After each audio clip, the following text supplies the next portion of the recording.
Management లేదన్న. ఒక అరగంటో గంట ఉన్న తర్వాత ఒక ఎనర్జీ వచ్చింది అనుకుందాం. ఆ ఎనర్జీ అవ్వాలని కోరుకుని అవ్వకపోతేనేమో దుఃఖం ఉన్నవాడు డెవలప్ అవ్వాలి. సినిమాలు తీస్తుంటే ఇతనేమో అందులో చిన్న క్యారెక్టర్ పెడితే. అండ్ సార్ చాలా మంది ఇందాక కూడా నా టాపిక్ వచ్చింది, టైం లేదు అంటూ ఉంటారు. నా దగ్గర టైం లేదు, మంచి పని చేయాలన్న ఆలోచన ఉంటుంది, బట్ టైం లేదు, టైం లేదు, టైం లేదు. ఏదానికైనా మమ్మీ డాడీ ఏదైనా చెప్పినా కూడా నాకు అంత టైం లేదు, నేను చాలా బిజీ అనుకుంటాను. అలాంటి వాళ్ళకి టైం లేదు అనే వాళ్ళకి మీరు ఏం చెప్తారు? అంటే టైం లేదు అనేది రాంగ్ యాక్చువల్గా. ప్రతి ఒక్కరికి కూడా అదే 24 గంటలు కాబట్టి ఒకరికి ఎక్కువ ఒకరికి తక్కువ ఉండే అవకాశమే లేదు. మేనేజ్మెంట్ లేదన్నారు, టైం లేదు కాదు, టైం మేనేజ్మెంట్ తెలియదు సార్ నాకు అనగలగాలి. టైం మేనేజ్మెంట్ అంటే ఏంటి? తన యొక్క ఇవ్వబడిన సమయాన్ని ఎలా మేనేజ్ చేసుకుంటున్నాడు. అదే డబ్బుని 10,000 రూపాయలు సంపాదిస్తున్న ఒక వ్యక్తి తన యొక్క జీవితంలో ఆ 10,000ని ఎలా ఖర్చు పెడుతున్నాడు అనే దాన్ని బట్టి ఫినాన్స్ అనే పదం వాడతారు యాక్చువల్.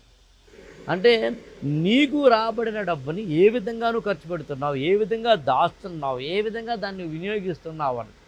ఆ consumption is much more important. అలా నా టైంని కూడా నేను ఎలా వినియోగిస్తున్నాను అన్నది పాయింట్. సో అందుకని బేసికల్గా మనము టైం లేదు టైం లేదు టైం లేదు అని నా దృష్టిలో రాంగ్.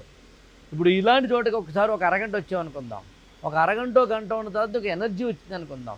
ఆ ఎనర్జీతోటి నువ్వు వెళ్ళావు అనుకుందాం. మరి వెళ్ళినప్పుడు నీకు అత్యద్భుతమైన ఎనర్జీ వస్తుంది. దానివల్ల నువ్వు ఇంకొక 22 రోజులు 3 రోజులు ఎక్కువగా పని చేయగలుగుతున్నావు. అప్పుడు 48 అవర్స్ కాదు, 96 అవర్స్ అయింది.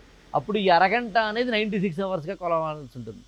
సో మనల్ని మనం ఎనర్జీ చేసుకోవడానికి, మన జీవితంలో బాగుపడడానికి, మన జీవితంలో మనం అత్యంత ముందుకు వెళ్ళడానికి మనము టైం లేదు టైం లేదు టైం లేదు అనే దానికన్నా టైం మేనేజ్మెంట్ ప్రిన్సిపల్స్ లేవు అనడం బాగుంటుంది. సార్ ఇప్పుడు మనం చూసుకుంటే చాలా మంది టెన్షన్, స్ట్రెస్ వల్ల అసలు 20 ఇయర్స్ 30 ఇయర్స్ లోపు వాళ్ళు కూడా హార్ట్ స్ట్రోక్ వచ్చేసి చనిపోతున్నటువంటి పరిస్థితులు, లేదా నిల్చుని ఉన్న ప్లేస్లో సడన్గా కొలాప్స్ అయ్యేటువంటి పరిస్థితులు మనం చూస్తున్నాం. అంత టెన్షన్, అంత స్ట్రెస్, అటు చిన్నపిల్లలు స్కూల్కి వెళ్ళే పిల్లలకి కూడా స్ట్రెస్ ఉంటుంది. సో ఇలా స్ట్రెస్తో ఎంతోమంది బాధపడుతూ ఉంటారు. ఈ టెన్షన్స్, స్ట్రెస్ అంతా కూడా రిలీఫ్ అవ్వాలి అంటే తమని తాము ఎలా వాటి నుంచి దూరం చేసుకొని ప్రశాంతంగా గడపొచ్చు మీ ఉద్దేశంలో? యాక్చువల్గా ఏంటంటే మనం ఏదైతే ఒక పనిని అనుకుంటామో ఆ పనిని చేయలేకపోయినప్పుడు, రైట్ టైంలో చేయలేనప్పుడు, లేదా అవనప్పుడు మనకు కలిగేదే టెన్షన్. అవ్వాలని కోరుకోవడంలోనేమో ఆశయం ఉంది, అవ్వాలని కోరుకుని అవ్వకపోతేనేమో దుఃఖము, అసంతృప్తి ఉన్నాయి. మళ్ళీ ప్రయత్నించడానికేమో ఓపిక లేకపోతేనేమో డిసప్పాయింట్మెంట్ ఉంది. ఈ డిసప్పాయింట్మెంట్ అనేదేమో ఒక టెన్షన్లోకో, లేదా ఒక ఇన్ఫెక్ట్ కాంప్లెక్స్లోకో, లేకపోతే కనుక ఒక తెలియని ఒక డిప్రెషన్లోకి తీసుకెళ్తుంది. ఈ ప్రాసెస్లో అర్థం చేసుకోవాల్సిన విషయం ఏంటంటే మనము ఆశయాలు పెట్టుకోకుండా హాయిగా జీవితంలో ఏది వస్తే తీసుకోవడం. చేయగలమా? చెయ్యలేము.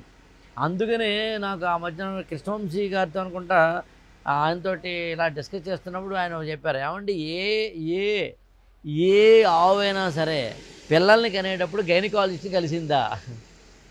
ఏ జంతువులకి, ఆవులకైనా సరే హాస్పిటల్స్ ఉన్నాయా? అవి తమంతట వాటికి మనం తయారు చేసుకున్నాం. మీరు చెప్తే ఆశ్చర్యపోతారు. ఏనుగు కానీ ఏనైనా సరే, ఏనుగు గురించి ఆయుర్వేదంలో చెప్పారు కాబట్టి ఏనుగు అనే పదం వాడాను ఇక్కడ నేను.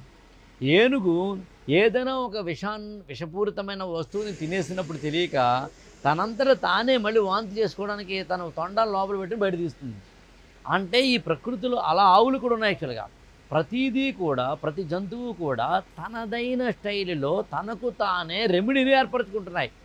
ప్రకృతిలోంచి సహజ సిద్ధంగా ఏర్పరచుకుంటున్నాయి. అలా ఉండిపోమనట్లేదు మానవుడు అనేవాడు. మానవుడు డెవలప్ అవ్వాలి. అలా అనుకున్నప్పుడు మానవుడు కూడా ఒక హార్ట్ పోతే ఇంకో హార్ట్ పెట్టగలిగిన పరిస్థితిలో వాడు ఉన్నాం మనం. ఒక లంగ్ పోతే ఇంకో లంగ్ పెట్టగలిగిన పరిస్థితిలో ఉన్నాం మనం. ఇలాంటి పరిస్థితిలో ఉన్నప్పుడు మనం ఏమంత ఈజీగా వద్దులేండి మనం కూడా అనలేం. కానీ అర్థం చేసుకోవాల్సిన విషయం ఏంటంటే టెన్షన్ పడకూడదు అని అనుకుంటే కనుక ఏ పని చేయకూడదు. ఎందుకంటే చచ్చిన శవానికి మాత్రమే టెన్షన్ ఉండదు. కానీ నేనే ఉంటానంటే అలా మనం ఉండలేం. కాబట్టి ఏం చేయాలంటే మన జీవితాలకు మనం ఏర్పరచుకోవాల్సిన సిద్ధాంతం ఏంటంటే ఎంత కాదు అనుకున్నా మనం ఒక ఫిలసాఫికల్ అవుట్లుక్లో ఉండగలగాలి. ఫిలసాఫికల్ అవుట్లుక్ అంటే అర్థం ఏంటి అంటే ఉదాహరణకి మనం వీటన్నిటిని చూస్తున్నాం. ఈ ఫిలసాఫికల్ అవుట్లుక్లో ఉన్నప్పుడు ఈ ఉదాహరణకి ఇవి ఉన్నాయి. అవి ఎలా బతుకుతున్నాయి, అవి ఏ విధంగా తమ జీవితాన్ని అందంగా మలుచుకుంటున్నాయి. వాళ్ళు అందంగా మలుచుకోవడం అంటే మనలాగా బిల్డింగ్లు కట్టుకోవడం కాదు. తమ తమ తమ ఆనందంలో తామైతే ఉన్నాయి కదా, దుఃఖంలో అయితే లేవు కదా. కన్నీటిలో అయితే లేవు కదా.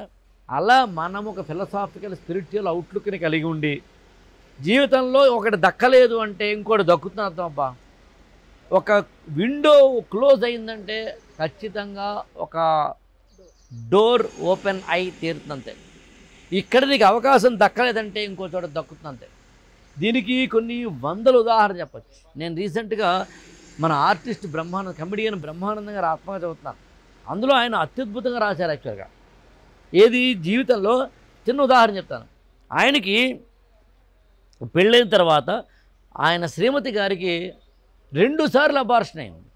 2 సార్లు అబార్షన్ అయితే ఉన్న ఊరిలో ఉంటే, అక్కడ అత్తిలి అనే ప్రాంతాల్లో ఉంటే, మళ్ళీ 3వసారి కన్సీవ్ అయిన తర్వాత ఆమెకి ఎక్కడ మళ్ళీ అని భయంతో హైదరాబాద్ తీసుకొచ్చి వాళ్ళ యొక్క బ్రదర్ ఇంట్లో పెడితే, హైదరాబాద్లో వాళ్ళ బ్రదర్ ఇంట్లో ఉండడం వల్ల ఆయన కూడా 2 నెలలు 3 నెలలు హైదరాబాద్లో ఉండడం వల్ల, అత్తిలి కాలేజీలో పనిచేసి ఆయన లీవ్ పెట్టి ఇక్కడికి రావడం వల్ల, అలా వచ్చినప్పుడు ఈయన భార్యనేమో హాస్పిటల్కి తీసుకురావడం లాంటివి చేస్తూ మిగతా సమయాల్లో ఖాళీగా ఉండడం ఎందుకని ఆయన పక్కనే ఉన్న ఆర్టీసీలో పనిచేస్తున్న ఆది విష్ణు గారు ఒక ఆయన కలిస్తే, ఆయన నాటకాలు రాస్తారు కాబట్టి, కథలు రాస్తారు కాబట్టి, సినిమా వాళ్ళతో పరిచయాలు ఉన్నాయి, దూరదర్శన్తో పరిచయాలు ఉన్నాయి కాబట్టి వాళ్ళందరినీ ఈయన కూడా పరిచయం చేస్తే, ఈయనకి ఆల్రెడీ విద్వత్ ఉంది కాబట్టి, కాస్త కోస్తో తెలుగు వచ్చింది కాబట్టి, మిమిక్రీ లాంటివి వచ్చింది కాబట్టి, యాక్టింగ్ లాంటిది వచ్చింది కాబట్టి ఈయన తీసుకెళ్ళి వాళ్ళకి పరిచయం. అలా జంధ్యాల గారితో పరిచయం అయితే జంధ్యాల గారు సినిమాలు తీస్తుంటే ఇతనేమో అందులో చిన్న క్యారెక్టర్ పెడితే అక్కడ కట్ చేస్తే, అహనా పెళ్ళంటే నేను సినిమా తీస్తే అందులో అరగుండు బ్రహ్మానందం అయితే